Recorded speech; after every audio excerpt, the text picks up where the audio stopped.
കടകൾ ഉദ്ഘാടനം ചെയ്യുന്നിടത്തും ചടങ്ങുകൾ ഉദ്ഘാടനം ചെയ്യുന്നിടത്തും മരണ വീട്ടിലും കല്യാണ വീട്ടിലും നിങ്ങളുടെ വാർഡ് മെമ്പറെ നിങ്ങൾ കണ്ടിട്ടുണ്ടാകും. ശരിക്കും അവരുടെ ജോലി എന്താണ്? അവർക്ക് അധികാരങ്ങളുണ്ടോ? പഞ്ചായത്തിലെ മെമ്പർക്കുള്ള ജോലിയും ജില്ലാ പഞ്ചായത്തിലെ മെമ്പർമാർക്കുള്ള ജോലിയും തമ്മിലുള്ള വ്യത്യാസം എന്താണ്? അപ്പോൾ മുനിസിപ്പാലിറ്റിയിലെ മെമ്പർമാർക്കുള്ള ജോലി എന്താണ്? തുടങ്ങിയ അനവധി ചോദ്യങ്ങൾ നിങ്ങളുടെ മനസ്സിൽ എപ്പോഴെങ്കിലും ഉണ്ടായിട്ടുണ്ടാകും.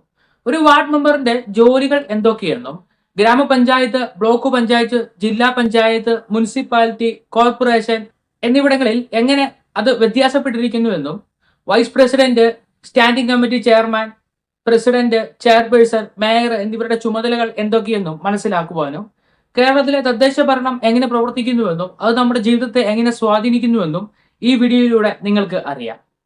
ത്രിതല പഞ്ചായത്തിന്റെ ഭാഗമാണ് ഗ്രാമപഞ്ചായത്തും ബ്ലോക്ക് പഞ്ചായത്തും ജില്ലാ പഞ്ചായത്തും.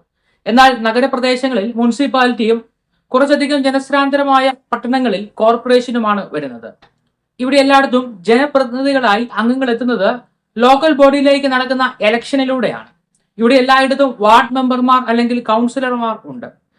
ഓരോ ഡിപ്പാർട്ട്മെന്റുകൾക്കായി സ്റ്റാൻഡിംഗ് കമ്മിറ്റി ചെയർമാൻ ഉണ്ട്, വൈസ് പ്രസിഡന്റ് അല്ലെങ്കിൽ ഡെപ്യൂട്ടി ചെയർമാൻ ഉണ്ട്, ഏറ്റവും ഉയർന്ന തലത്തിൽ പ്രസിഡന്റ് അല്ലെങ്കിൽ ചെയർപേഴ്സൺ അല്ലെങ്കിൽ മേയർ ഉണ്ട്. തദ്ദേശ ജനാധിപത്യ സംവിധാനത്തിന്റെ ഹൃദയമാണ് ഈ സ്ഥാപനങ്ങൾ. റോഡുകൾ നന്നാക്കുന്നത് തുടങ്ങി ക്ഷേമ പെൻഷനുകൾ വരെ തീരുമാനിക്കുന്നത് ഇവരാണ്. ജനങ്ങൾ നേരിട്ട് തിരഞ്ഞെടുക്കുന്നയാളാണ് വാർഡ് മെമ്പറായി എത്തുന്നത്. തദ്ദേശ സ്വയംഭരണ സ്ഥാപനത്തിൽ ജനപ്രതിനിധിയാകുന്നത് ഇവരാണ്. സർക്കാർ ഭരണ സംവിധാനത്തിനും പൊതുജനങ്ങൾക്കും ഇടയിൽ ഒരു പാലമാണ് ഈ അംഗങ്ങൾ.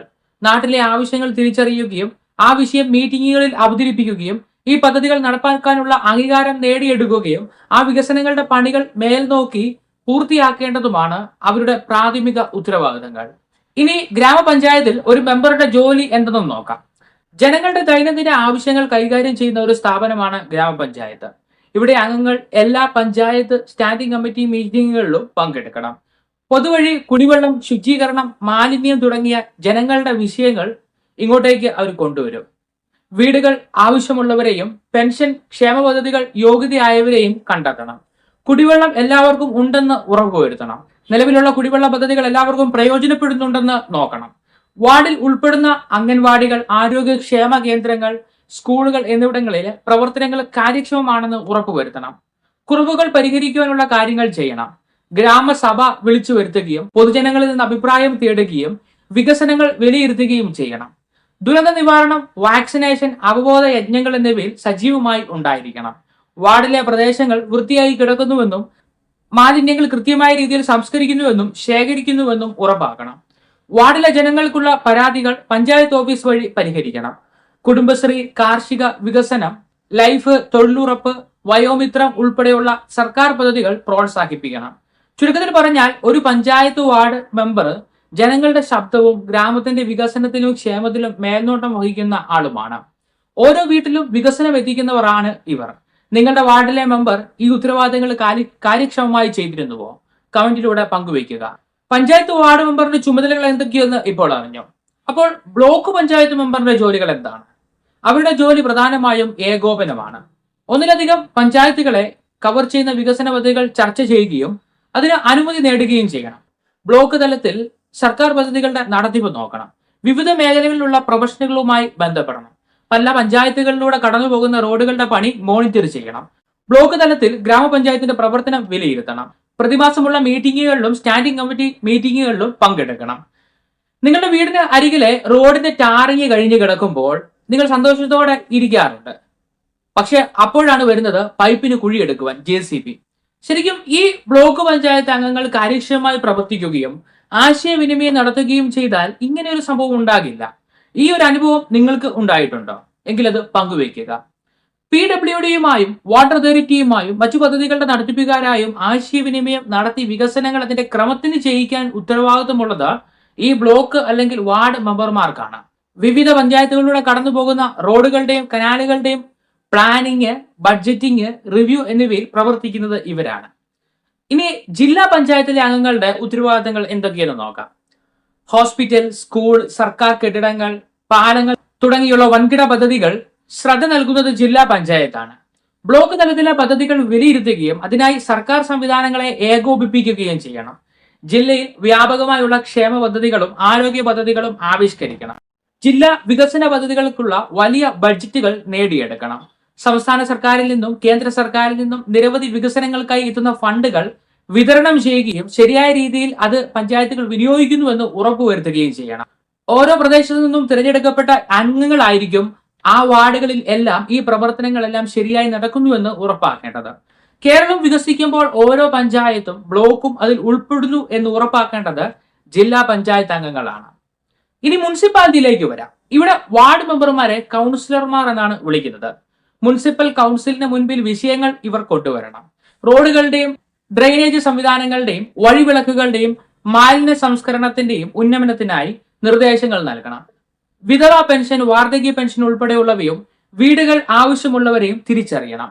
മുനിസിപ്പൽ വാർഡിലെ ആരോഗ്യക്ഷേമ കേന്ദ്രങ്ങളും സ്കൂളുകളും പൊതു സൗകര്യങ്ങളും കാര്യക്ഷമമായി നടക്കുന്നുവെന്ന് ഉറപ്പുവരുത്തണം. നഗരഭാഗങ്ങൾ വൃത്തിയാക്കുന്നതിലും വഴിവിളക്കുകൾ കത്തുന്നുവെന്ന് ഉറപ്പാക്കുന്നതിലും വാഹനങ്ങളുടെ പാർക്കിങ്ങിനായുള്ള സൗകര്യങ്ങൾ കണ്ടെത്തുവാനും ഇവർക്ക് ചുമതലയുണ്ട്. മാസം തോറുമുള്ള കൗൺസിൽ യോഗങ്ങളിലും കമ്മിറ്റികളിലും പങ്കെടുക്കണം. കെട്ടിട പെർമിറ്റുകൾ നേടുവാനും ബർത്ത് ഡെത്ത് സർട്ടിഫിക്കറ്റ് കൊടുക്കുവാനും ക്ഷേമ പദ്ധതികൾ അപേക്ഷ നൽകുവാനും ഇവർ പൊതുജനങ്ങളെ സഹായിക്കും. ഇനി കോർപ്പറേഷനിലേക്ക് നോക്കാം. തിരുവനന്തപുരം, കൊച്ചി, കൊല്ലം, തൃശൂർ, കോഴിക്കോട്, കണ്ണൂർ എന്നീ 6 കോർപ്പറേഷനുകളാണ് കേരളത്തിലുള്ളത്.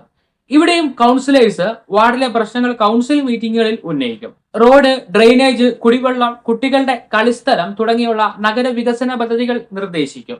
മാലിന്യ സംസ്കരണം, സ്ട്രീറ്റ് ലൈറ്റ് എന്നിവ കാര്യക്ഷമമാണെന്ന് ഉറപ്പുവരുത്തും. സ്മാർട്ട് സിറ്റി പദ്ധതികളിലും ആരോഗ്യ പദ്ധതികളിലും അവരുടെ വാർഡിനെയും ഉൾപ്പെടുത്തി പരമാവധി നേട്ടം വാർഡിലേക്ക് കൊണ്ടുവരുവാൻ പരിശ്രമിക്കും. പൊതു ഇടങ്ങളുടെ പണികൾക്കായും വിദ്യാഭ്യാസം, ആരോഗ്യം തുടങ്ങിയ കാര്യങ്ങൾക്കായുമുള്ള കമ്മിറ്റി മീറ്റിംഗുകളിൽ പങ്കെടുക്കും. എഞ്ചിനീയർമാർക്കും ഓഫീസർമാർക്കും നിർമ്മാണ പ്രവർത്തനങ്ങൾ ചെയ്യാനുള്ള സാങ്ഷനുകൾക്കായി ചേർന്ന് നിന്ന് പ്രവർത്തിക്കുകയും മേയറിൽ നിന്ന് അനുമതി നേടിയെടുക്കുകയും ചെയ്യും. പട്ടണത്തിലെ വികസനമായതുകൊണ്ട് തന്നെ വലിയ ബഡ്ജറ്റുകൾ നേടിക്കൊടുക്കുന്നവരാണ് കോർപ്പറേഷൻ കൗൺസിലർമാർ. ഇതുവരെ പറഞ്ഞ എല്ലാ ലോക്കൽ ബോഡികളിലുമുള്ള മറ്റൊരു പോസ്റ്റാണ് സ്റ്റാൻഡിംഗ് കമ്മിറ്റി ചെയർമാൻ.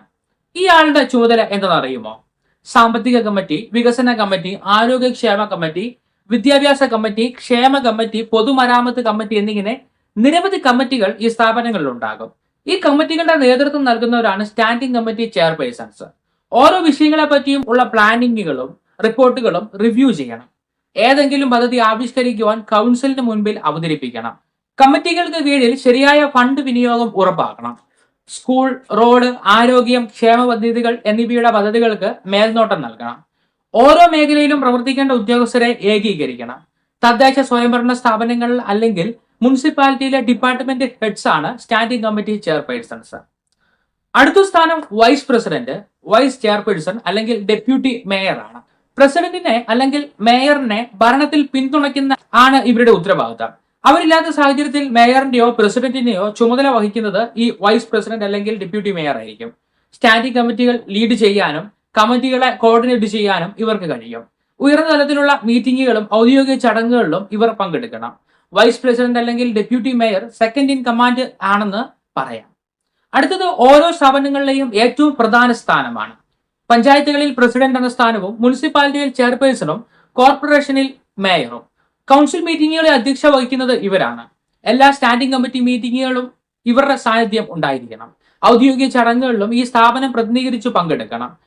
സെക്രട്ടറിയിലൂടെയും മറ്റു ഉദ്യോഗസ്ഥരിലൂടെയും തീരുമാനങ്ങൾ നടപ്പാക്കുന്നുവെന്ന് ഉറപ്പുവരുത്തണം. ബഡ്ജറ്റുകൾക്ക് അംഗീകരിച്ച് ഒപ്പുവെക്കേണ്ടത് ഇവരാണ്. പൊതുമരാമത്ത് പണികൾ, ഫണ്ട് വിനിയോഗം, ഭരണം എന്നിവ പരിശോധിക്കണം. വെള്ളപ്പൊക്കം, പകർച്ചവ്യാധി തുടങ്ങിയ അടിയന്തര സാഹചര്യങ്ങളിൽ അതിനുള്ള പരിഹാരങ്ങൾ ഊർജിതമാക്കണം. ക്ഷേമം, വികസനം, പ്ലാനിംഗ് തുടങ്ങിയ കാര്യങ്ങൾക്ക് നേതൃത്വം നൽകണം. ഒരേ ഉത്തരവാദിത്തങ്ങളായി കാണാമെങ്കിലും പഞ്ചായത്ത് പ്രസിഡന്റ് ഗ്രാമീണ സർക്കാരിന്റെ തലവനും, മുനിസിപ്പൽ ചെയർപേഴ്സൺ പട്ടണത്തിന്റെ തലവനും, മേയർ സിറ്റി കോർപ്പറേഷന്റെ തലവനുമാണ്. ഇവർ ഒരേ സമയം രാഷ്ട്രീയ നേതാക്കന്മാരും ഭരണത്തലവന്മാരുമായിരിക്കും. 1992 73-74 ഭരണഘടനാ ഭേദഗതികളിലൂടെയാണ് ത്രിതല പഞ്ചായത്ത് സംവിധാനവും മുനിസിപ്പാലിറ്റികളും ഇന്ത്യയിൽ നടപ്പാക്കിയത്. പഞ്ചായത്തുകളും മുനിസിപ്പാലിറ്റിയും കോർപ്പറേഷൻ വാർഡ് അംഗങ്ങൾ മുതൽ വിഷയങ്ങൾ കൈമാറി വികസനം നടത്തുന്ന ഒരു ടീം വർക്കാണ് ഇവിടെ നടക്കുന്നത്. ഒരംഗം പ്രസിഡന്റ് ആയാലും ചെയർപേഴ്സൺ ആയാലും മേയർ ആയാലും സ്റ്റാൻഡിംഗ് കമ്മിറ്റി ചെയർമാൻ ആയാലും അവർ ഒരു വാർഡിനെ പ്രതിനിധീകരിക്കുന്ന ജനപ്രതിനിധിയാണ്. അവരുടെ വാർഡിലെ ജനങ്ങളുടെ ചോദ്യങ്ങൾക്ക് ഉത്തരം പറയുകയും പരാതികൾ പരിഹരിക്കേണ്ടതായും ഇവർക്ക് ഉണ്ട്. ഇപ്പോൾ നിങ്ങൾക്കൊരു വാർഡ് മെമ്പറുടെ ജോലി ഏതൊക്കെയെന്നും അത് മീറ്റിംഗുകൾ അറ്റൻഡ് ചെയ്യുന്നത് മാത്രമല്ല എന്നും മനസ്സിലായിട്ടുണ്ടാകും. നിങ്ങളുടെ അരികിൽ വോട്ട് ചോദിച്ച സ്ഥാനാർത്ഥികൾ ഇനിയെത്തും. അവർക്ക് വോട്ട് ചെയ്യുമ്പോൾ അവരുടെ ചുമതലകൾ എന്തൊക്കെയെന്ന് അറിഞ്ഞുകൊണ്ട് ഇനി വോട്ട് ചെയ്യാം. സംസ്ഥാന കേന്ദ്ര സർക്കാരുകളെ തിരഞ്ഞെടുക്കുമ്പോൾ നിങ്ങൾക്ക് കക്ഷി രാഷ്ട്രീയം നോക്കി തിരഞ്ഞെടുക്കാം. എന്നാൽ വാർഡ് തലത്തിൽ ഒരു അംഗത്തെ തിരഞ്ഞെടുക്കുമ്പോൾ കൂടുതൽ കാര്യക്ഷമമായി പ്രവർത്തിക്കുവാൻ കഴിയുന്ന, ലാഭേച്ഛയില്ലാത്ത ഒരാളെ കക്ഷി രാഷ്ട്രീയം മറന്നു തിരഞ്ഞെടുത്താൽ അത് നിങ്ങളുടെ വാർഡിന് ഗുണം ചെയ്യും. ഇക്കാര്യത്തോട് നിങ്ങൾ യോജിക്കുന്നുവെങ്കിൽ വീഡിയോ ലൈക്ക് ചെയ്യുക. കൂടാതെ നിങ്ങളുടെ അഭിപ്രായങ്ങൾ പങ്കുവയ്ക്കുക. വാർഡ് അംഗങ്ങൾക്ക് കിട്ടുന്ന പെൻഷൻ എത്രയെന്ന് നിങ്ങൾക്ക് അറിയുമോ? അടുത്ത വീഡിയോ അതിനെക്കുറിച്ചുള്ളതാണ്. ചാനൽ സബ്സ്ക്രൈബ് ചെയ്തു വയ്ക്കുക.